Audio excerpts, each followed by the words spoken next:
श्री परमात्मने नमः। श्री चैतन्य चरित्रावली अध्याय गंभीरा मंदिर में श्री गौरांग आगे। उसने कहा, प्रभु सोने कैसे जाता, आप तो दरवाजे को घेर कर शयन कर रहे हैं। प्रभु ने पूछा, अब तू आया कैसे था? गोविंद ने कुछ लज्जित स्वर में कहा, प्रभु मैं आपके श्री अंगों को लांघ करके ही आया था। इसके लिए मुझे जितने दिनों तक भी नरक भोगना पड़े उतने दिनों तक सहर्ष नरक भोग सकता हूँ।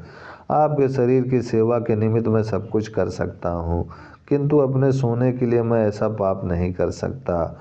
उसकी ऐसी निष्ठा देखकर प्रभु ने उसे छाती से लगाया और उसे श्री कृष्ण प्रेम प्राप्ति का आशीर्वाद दिया।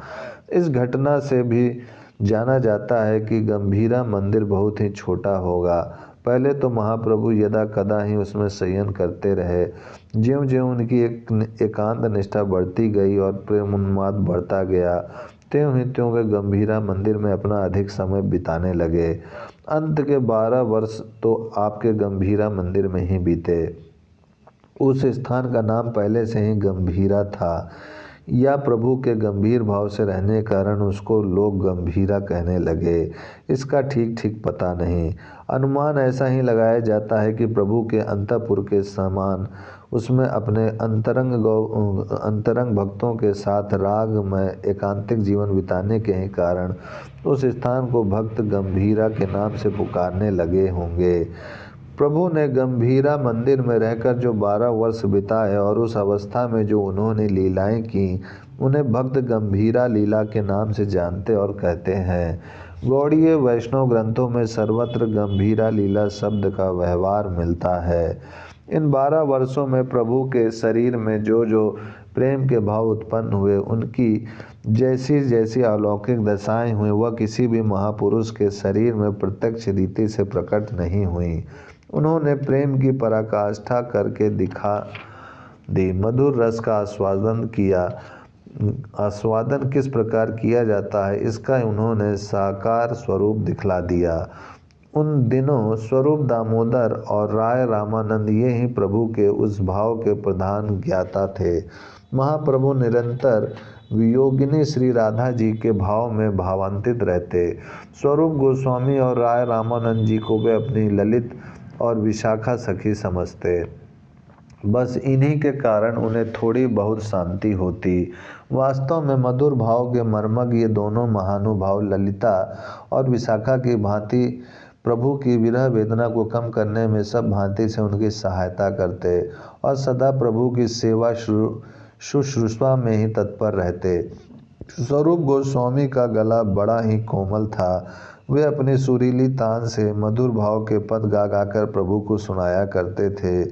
महाप्रभु को श्रीमद् भागवत के 10वें स्कंद का गोपी गीत, श्री जयदेव का गीत गोविंद और चंडीदास तथा विद्यापति ठाकुर के पद बहुत ही प्रिय थे।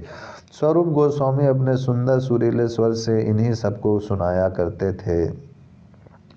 राय रामानंद जी कृष्ण कथा कहा करते थे। इसी प्रकार रसास्वादन करते करते रात्रि बीत जाती और सूर्य उदय होने पर पता चलता कि अब प्रातः काल हो गया है।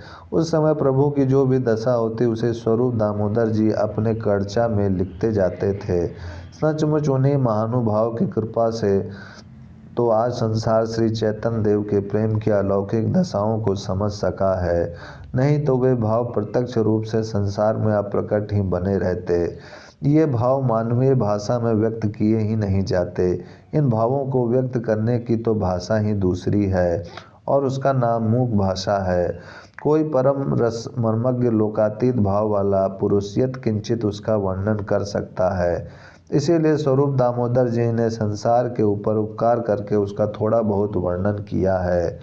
वास्तव में चैतन्य के भावों को वे ही ठीक ठीक वर्णन कर भी सकते थे। उस समय प्रभु सदा शरीर ज्ञान में शून्य से बने रहते। उनके अंतरंग भक्त ही उनके शरीर की देख रेख और सेवा शुश्रूषा करते थे।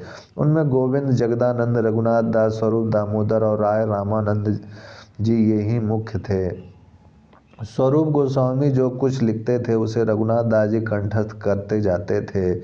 इस प्रकार स्वरूप दामोदर जी का कर्चा रघुनाथ दास जी के गले का सर्वोत्तम हार बन गया। महाप्रभु और स्वरूप दामोदर जी के तिरोभाव के अनंतर रघुनाथ दास जी पुरी छोड़कर श्री वृंदावन को चले गए और वहीं एकांत में वास करने लगे। श्री चैतन्य चरितामृत के लेखक गोस्वामी कृष्णदास कविराज उनके परम प्रिय शिष्य थे। इसीलिए स्वरूप गोस्वामी का कर्चा उनसे कविराज जी को प्राप्त हुआ। कविराज महाशय ने उसी कर्चा के आधार पर अपने परम प्रसिद्ध श्री चैतन्य चरितामृत नामक ग्रंथ के अंतिम 7 अध्याय लिखे हैं। इसीलिए अब स्वरूप दामोदर जी का कर्चा नामक कोई अलग ग्रंथ तो मिलता नहीं। इन 7 अध्यायों को ही उसका सार समझना चाहिए। उन महापुरुष ने उस अलौकिक दिव्य ग्रंथ का जनता में क्यों नहीं प्रचार और प्रसार होने दिया, इसे तो वे ही जाने। हम पामर प्राणी भला इस संबंध में क्या समझ सकते हैं। संसार को उन्होंने इतने अधिक दिव्य रस का अनाधिकारी समझा होगा। पराये देखने में भी आता है कि महापुरुष अपना संपूर्ण प्रेम किसी पर प्रकट नहीं करते। यदि दुर्बल जीव पर वे अपना अमोघ प्रेम एक साथ ही प्रकट कर दें तो उसका हृदय फट जाए। साधारण लोग महापुरुषों के प्रेम को सहन नहीं कर सकते।